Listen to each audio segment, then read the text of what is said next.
Hello everyone, my name is Wayne. And I'm Rebecca. And we are your Bourbon Journey. Welcome to episode 35 of Bourbon Trail Tales and Tastes. We're on that weekend of visiting Lexington, Kentucky. It is April 15th, 2023, and we are actually outside of Lexington, Paris, Kentucky, which is funny because they even have a little mini Eiffel Tower, but that's another story. So this is our 40th distillery and our 32nd stamp on the Kentucky Bourbon Trail. This is Hartfield Company. And we pulled up to the distillery, parked, and we parked on the street, if I remember correctly. Yeah. We parked on the street and ventured inside. It was a decent sized room that we were in. They greet you there, and Yeah. they have like a little welcome. You check in like you usually do for the tour and get your stamp and all that kind of stuff when they have the stamp. And then we waited for our tour guide. So we perused the gift shop. The gift shop was small. They didn't have a lot of things to buy. Didn't get a glass or anything that day. Maybe they have that now, but I didn't get it then. So we ended up doing the tour. We got to see some of the area where they had actually milled the rye the day or two before. And I ended up getting to hold a piece of one of the column stills, the small little one, probably for the doubler or something, which was kind of neat. And they had cats. Yeah. They named them, the two I remember specifically, one was named Barley and one was named Rye. But my understanding was there was one for each floor, that these weren't only one of these was supposed to be on this floor. I think Rye was supposed to be on that floor, but Barley had come up to spend the day. It's funny. I love distillery cats. So we got to walk around. They had, they showed us some of their barrels that they had there. They had some smaller ones. Yeah, really small. Yes. They range, I don't think they do anything bigger than 30 gallon right now. So they're much smaller than you would see in a large, and maybe today they do because it's been 2 years since we've been there. But that time they were doing as small as 5 and up to 30. So they had a range of them. So we ended up sitting at this little, I don't know if you want to call it a bar area. Yeah, I call it a bar area. It was kind of in the distillery. It was down the first floor though. Yeah. Yeah, so we went back down to the first floor. But you were still amongst the stuff and the workings, which was neat. And so we proceeded to do our tasting there. And it's also where we realized that the Keeneland races were going on. It was opening weekend. So we had all these people coming in all snazzed up, and it reminded me of the Del Mar races back in California on opening day, and found out these people were there, and we sat next to several young guys that were really very preppy and trying to pound it down and be all that and everything. It's just one of those lessons learned when you're planning your trip is to investigate if anything else is happening that weekend. Because I couldn't figure out, we'd planned this weekend forever, and I couldn't figure out why I was having a heck of a time finding a hotel in Lexington that was under $500, which is out of our budget. And so we ended up staying just a little bit outside Lexington. I think it was Georgetown or something like that. So do your research on the area you're going to see if anything else is happening that weekend, because that could really affect your ability to get decent price lodging.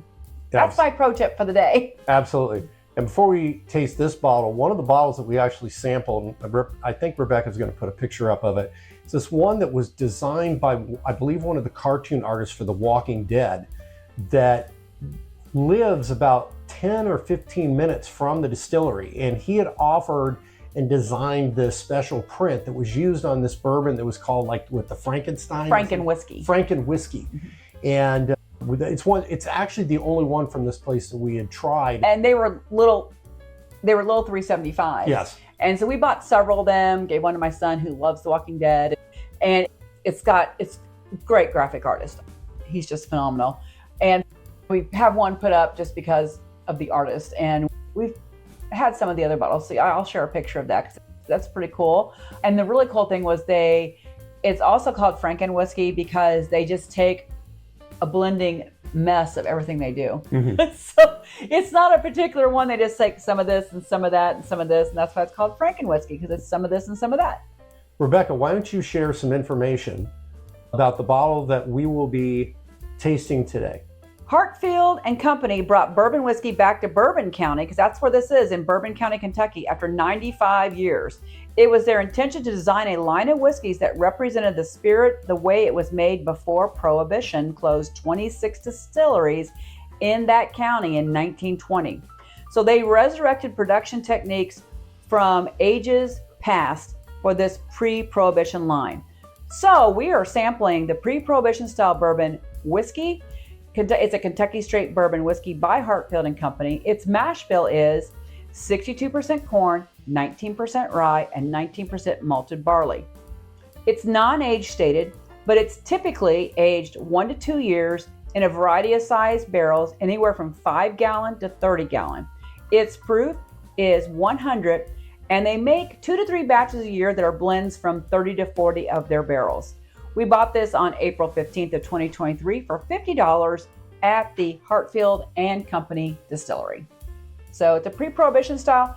We've had one other pre-prohibition style. I think it was Kentucky Artisan. Yes. So they are different from what we drink today. Yes, most definitely. The way they approach them, even the aging process, things like that, they're just a little bit different. So I'm not saying it's always in our wheelhouse, so I really wanted to try this one today. We have several that were not open from Hartfield Company, but I want to see how their pre-prohibition stood the test of time, so to speak. Well, let's go ahead and take a look. It's got some pretty good color for a 1 to 2 year old. It's somewhat dark. It's like a dark amber. If you know anything about barrels, I'm not a physicist or anything. I'm not a scientist at all. But the whiskey, the smaller the barrel, the more whiskey touches the surface of the barrel. So there's not as much percentage of whiskey touching a 53-gallon barrel as there is when you're touching a 5-gallon barrel. So that's probably why it's so nice and dark, is because so much of the whiskey was touching a surface. I'm getting a rim forming. Can't really tell if there's any good. I do have one or two little legs. Check out the nose while it's resting there. Oh boy. You get your favorite. Yeah. Here's barley. Yeah, you can really smell the grain, and especially the barley, because 19% barley is a pretty high percentage number. Yes. I see it a lot of times, a lot of your major distilleries use about a 4% malted barley as their baseline.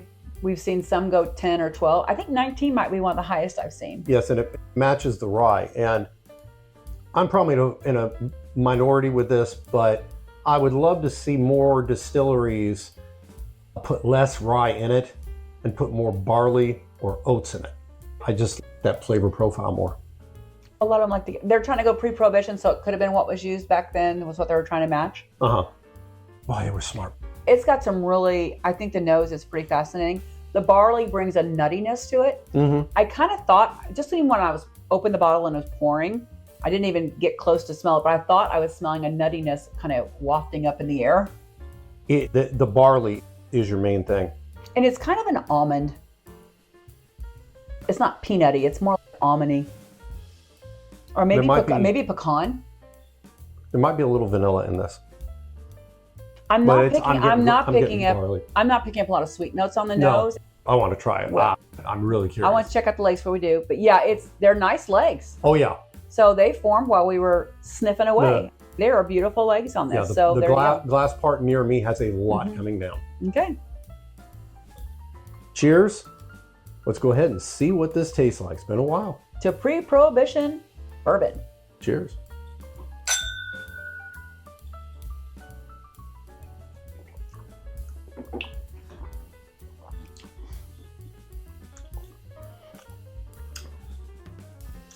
It's barley. I feel like I opened up one of those mixed nut things and I'm sniffing it now. Because I'm getting like a little bit of walnut and a little bit of pecan and a little bit of almond. I'm not really feeling peanut here, but it's pretty interesting. I'm going right to barley, no specific nut. There is a small sweetness and I'm not sure what it is. Yeah, the nuttiness kind of took over for me, and I'm sure, I have a feeling when you're saying barley, you're probably feeling nut too. Mm-hmm. But I tend to be nuts anyway. Don't make me spit my whiskey. There's cinnamon, mid-palate. I would agree. Because it's hitting right there. It is nutty. I've got a nut cornucopia going on here.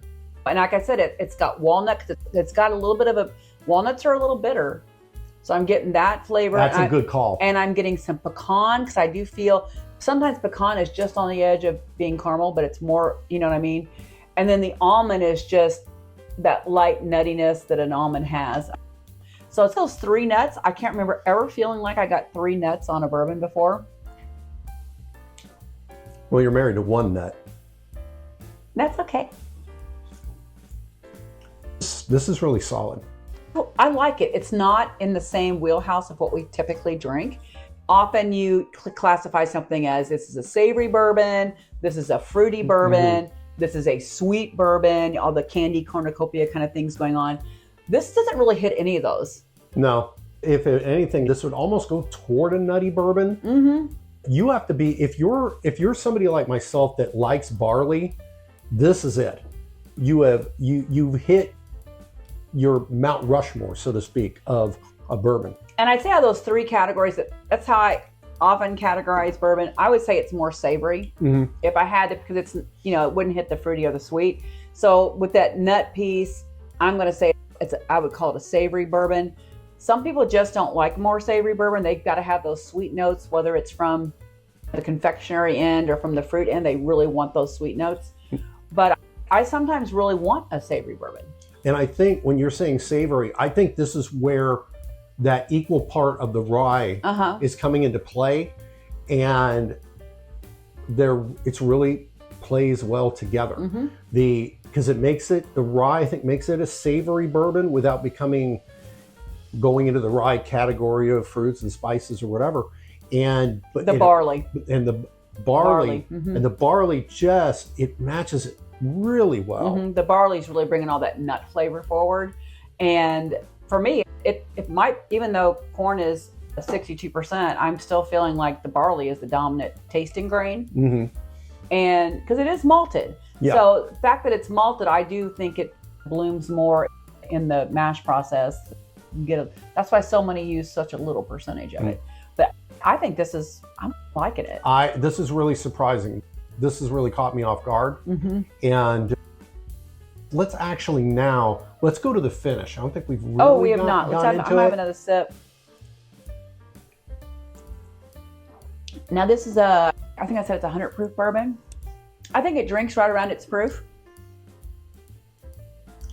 I would agree. If I were guessing, I might go as high as 105 because the cinnamon is there. And getting to that finish, the cinnamon starts to kick up in the mid palate and it continues down, and it's on the back for sure. Yeah, I do find the finish to have some cinnamon notes. It's not super hot or spicy. It's just letting you know it's there. I would call it a medium finish because it's medium feel and it's a medium length too. I thought it might be a little longer because the viscosity is pretty good on this, but the proof is probably making it not quite as long. I will say this is one that if you're in that area, I would buy it and back it up. I mean, I don't know currently what the price is. We didn't bother to research that. I did go on the website today. Oh, you did? Okay. And I just wanted to see, because we had a couple of choices for what we could taste, and we have a couple experimentals that are 375 milliliters. This is one of their regular offerings. Okay. So that's one of the reasons I selected it today, was because if you do go there, you can probably get this. So. And we got it for $50. If it's $60, even if they bumped it up $10, this is buying back up. Yeah, because some of their experimentals for the 375 run $50. So this one at a 750 milliliter for $50, I thought was a really good price. Yeah. And for that flavor profile, oh yeah. Yeah, so it's a little out of the way. So our decision that day when I was doing the planning, wasn't that day we made it because we had to make appointments, but because we had all these things we were going to be doing in Lexington, which you'll see in the next couple of weeks, that's in like this area all together. So obviously it was like get up at dawn and drive to Paris, Kentucky, which is about an hour away as I recall. So we got there right at their opening. We were able to do the tour and then get back at a reasonable hour to be able to do all the other distilleries in that commons area, which was good.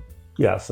Yeah, so coming up to be, we'll be seeing James E. Pepper and Barrel House. Interestingly, and this just came to mind, but Bluegrass was in Lexington. Now they've moved out to a farm. Okay. So we're going to have to go visit their new place. But anyway, that's for another week. But for this week, Lexington's a pretty cool place to visit. And even though Hartfield and Company is not in Lexington proper. You can fit it in because we did all of those distilleries in one weekend by starting on Friday night, doing several on Saturday, and then finishing up with, we did Bluegrass and Castle and Key actually on Sunday. So it's very possible to do.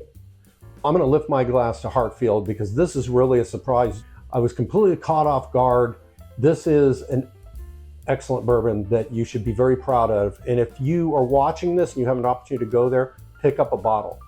And if you like what we do, hit the subscribe button. Always remember to drink responsibly. And for today, try some Hartfield. It's pretty good stuff. Cheers. Cheers.